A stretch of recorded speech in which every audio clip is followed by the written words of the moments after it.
Arunachalam temple పంచభూతలింగాలలో ఒకటైన అరుణాచలం దేవాలయం చుట్టూ పౌర్ణమి రోజున గిరి ప్రదక్షిణ చేసేందుకు భక్తులు అధిక సంఖ్యలో తరలివస్తారు. అయితే ఈ రోజునే ప్రదక్షిణ ఎందుకు చేయాలి?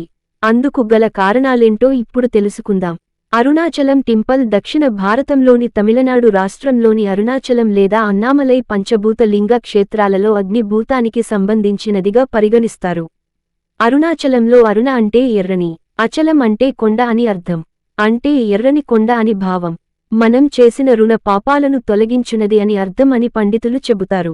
అదే తమిళంలో అయితే తిరువన్నామలై అంటారు. శివ భక్తులు తిరువన్నామలైని కైలాస పర్వతంగా పరిగణిస్తారు. తిరు అంటే శ్రీ, అన్నామలై అంటే పెద్ద కొండ అని అర్థం. మన దేశంలోనే గొప్ప పుణ్యక్షేత్రాలలో అరుణాచలం ఒకటి. అరుణాచలం క్షేత్రంలో పగలు, రాత్రి, సంధ్యా సమయం, ఎర్రని ఎండలో భారీ వర్షం కురుస్తున్నప్పటికీ చలికి గజ గజ వణుకుతూ నిత్యం ఎవరో ఒకరు గిరి ప్రదక్షిణం చేస్తూనే ఉంటారు. పురాణాల ప్రకారం గంధర్వులు, దేవతలు, మహర్షులు, శివలోకం, విష్ణులోకం వంటి అన్యలోక వాసులు కూడా తిరువన్నామలైకి వచ్చే భూలోకంలో ఉండే జీవరాశుల రూపంలో అంటే ఈగ, చీమ, కుక్క, పక్షులు, పశువుల రూపంలో వచ్చే అరుణాచలేశ్వరుడి గిరి చుట్టూ ప్రదక్షిణలు చేస్తారు. ప్రదక్షిణం ఎందుకంటే అరుణాచలేశ్వరుని జ్యోతిర్లింగ స్వరూపం కావడం వల్ల. ఈ గిరి చుట్టూ ప్రదక్షిణ చేయడం వల్ల సాక్షాత్తు శివుని చుట్టూ ప్రదక్షిణం చేసినట్టేనని చాలా మంది నమ్మకం. అందుకే రమణ మహర్షి గిరి చుట్టూ ప్రదక్షిణ గురించి, దీని ప్రాముఖ్యత గురించి పదే పదే చెబుతూ ఉంటారు.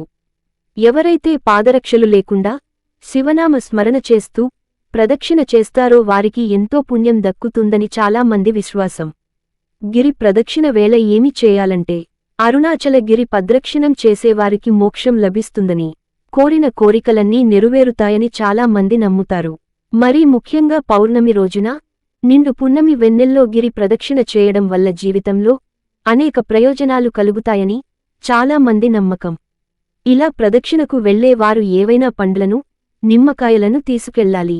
ఎలాంటి జాగ్రత్తలు తీసుకోవాలంటే గిరి ప్రదక్షిణం చేసేవారు ఖచ్చితంగా పాదరక్షలు లేకుండా వెళ్లాలి. బరువులు ఎక్కువగా ఉండే బ్యాగులను తీసుకెళ్లకండి.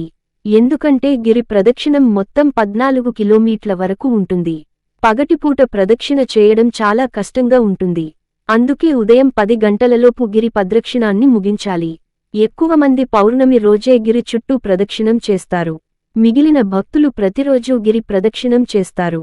ఎలా చేరుకోవాలంటే తిరుపతి నుంచి 193 కిలోమీటర్ల దూరంలో, బెంగళూరు నుంచి 202 కిలోమీటర్ల దూరంలో, చెన్నై నుంచి 185 కిలోమీటర్ల దూరంలో ఈ దేవాలయం